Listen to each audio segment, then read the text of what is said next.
I'm really bad at telling stories, so this might be awful, and I don't really know if this one really counts, but I'll give it a go anyways.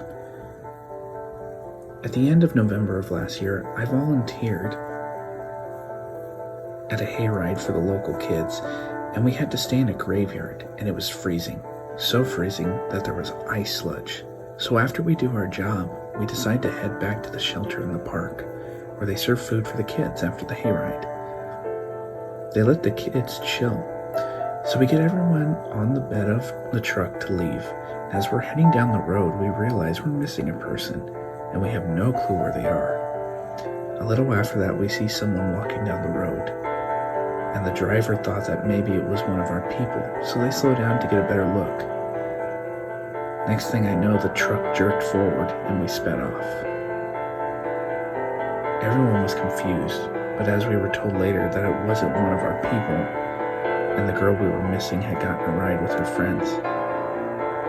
It creeps me out to think who it could have been.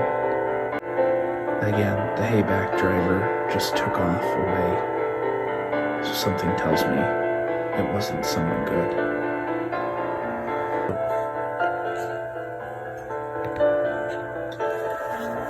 Not really a horror story, but it was creepy nonetheless. When I was 8, my dad put me to bed one night while it was snowing outside. I jumped out of bed when I saw it was snowing and walked to the window about 10 minutes after he had put me to bed so I could look at the snow. I watched outside for around 5 minutes before I heard a loud bang coming from my door. I quickly looked back at the door. There was a small pitch black person staring at me. Bear in mind the hall light was on, so it wasn't like the person was pitch black because the lights were off. I stood there for a couple seconds before saying hello.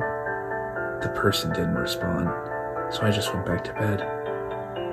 I literally have no idea who that person could have been, as they were too short to be anyone in my house or any of my family members. My mom and dad denied being there. Also, the previous owners of the house said it was haunted, and my sister did used to see people late at night in the house when she was younger. Who knows?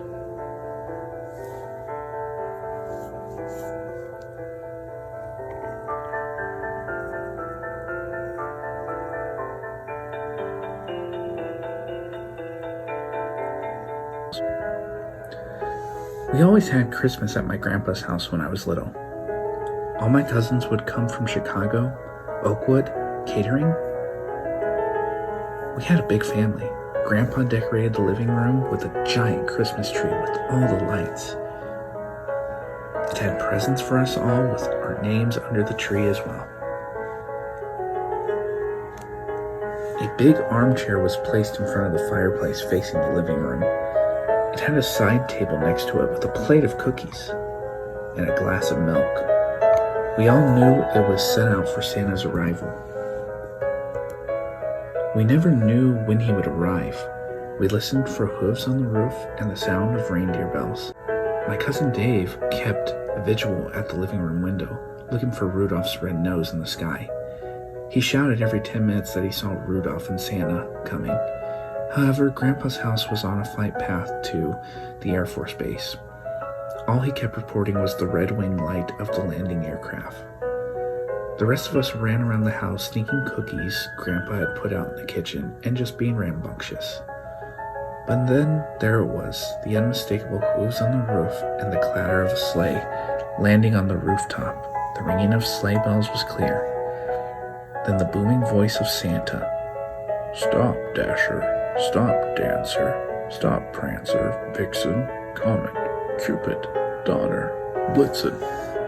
I knew it was my Uncle Bill, but the younger cousins didn't. Santa appeared at the front door, and we all ran to greet him, screaming, "Santa's here!" I knew it was Grandpa. Again, the little kids didn't. They grabbed his hand, led him to the armchair before the fire, and helped him sit all, saying, "Here's milk, Santa." He drank it all and ate 2 cookies. He started with the youngest child, lifting him up on his knee. Aunt Helen passes him the correct gift from under the tree with the child's name. I kept looking at Santa.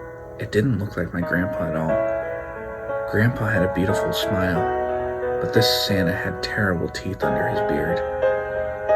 Then came Cousin Charlie's turn, and he is a prankster. So when Santa lifted up his knee, he grabbed his beard and gave it a good yank to uncover Grandpa and have a hearty laugh. But when he pulled it down, it wasn't Grandpa. It was a beaten face of a vagrant. His eyes were swollen and bloodshot. His cheeks were purple and dirty. Blue veins spiderwebbed his cheek, and a bulbous nose of an alcoholic. Everyone screamed and Santa bolted upright, dumping Charlie on the floor, and disappeared, leaving the front door open. Grandpa was found stripped of his Santa suit and unconscious in the garage when he had been attacked. He was fine. The other Santa was never found. I have a fear of Santa ever since. Back when I was attending college for my undergrad, I went to a skate park downtown nearly every chance I got between classes and work. I also lived downtown, very close to the University of California. Let's just say it's the type of downtown where, if you're not careful, you can get yourself into a lot of trouble by being too trusting or naive. It was around the end of the semester, so it was December, coming up on Christmas time. The skate park wasn't your typical rebellious teenager smoking cigarettes and being intimidating kind of skate park. But if you did look at the wrong person in a way they don't like, you'll probably get stabbed kind of skate park. Knowing this, and having heard stories from a friend who had been jumped by gang members in that area before, I knew skating there could be a bit risky, especially since I wasn't very intimidating in looks or behavior. It didn't help that while I lived in the city for a couple years already, I grew up in a small town and lacked street smarts. I always felt predatory people could pick up on that. Despite my reservations about it, I figured as long as I kept to myself and constantly aware of my surroundings, I should get by just fine. This worked great. I even kind of made some friends with some regulars there and shared some beers with them. And just as I was starting to get comfortable and drop my guard a bit, I was reminded why I shouldn't do that. One day I showed up in the skate park in the afternoon, probably like 3 p.m. I locked my bike inside the fence surrounding the skate park. There were bike racks and they were decorated. Probably some mom in the community trying to lighten up the neighborhood. I normally never would lock up my bikes there because you can't really see them well, and I knew that's where you get bikes stolen. As I was doing this, an obvious gang member was sitting on the bench on the other side of the fence, and one of them spoke up saying, "Hey, why aren't you locking your bike up on the rack? That's what they're for." I get startled easily, especially when I'm already on edge. My ears began to ring and my body started to go numb. Seems like an innocent question, but you get the vibe that there's ill intentions behind it.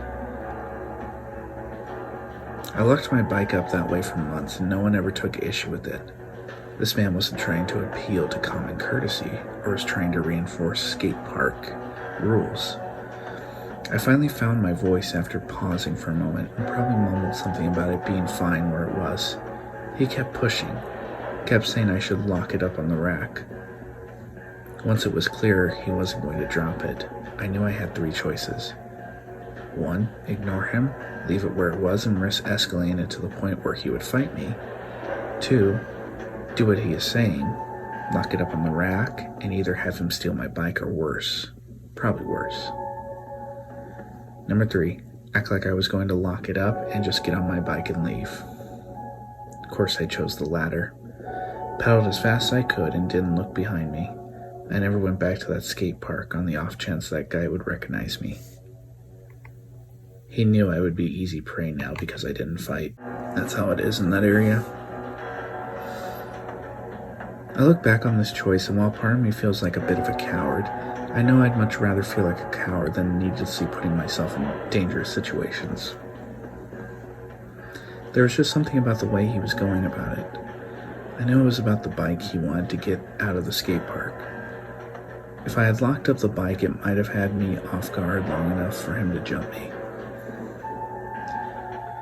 Of course, some people would bring up, maybe he was just trying to steal it to give to his kid or something for Christmas. Doesn't really matter to me. He was trouble. Pride isn't always worth it. Either way, it would have been a fight I couldn't win. I walked out the same way I walked in, and that's the best outcome.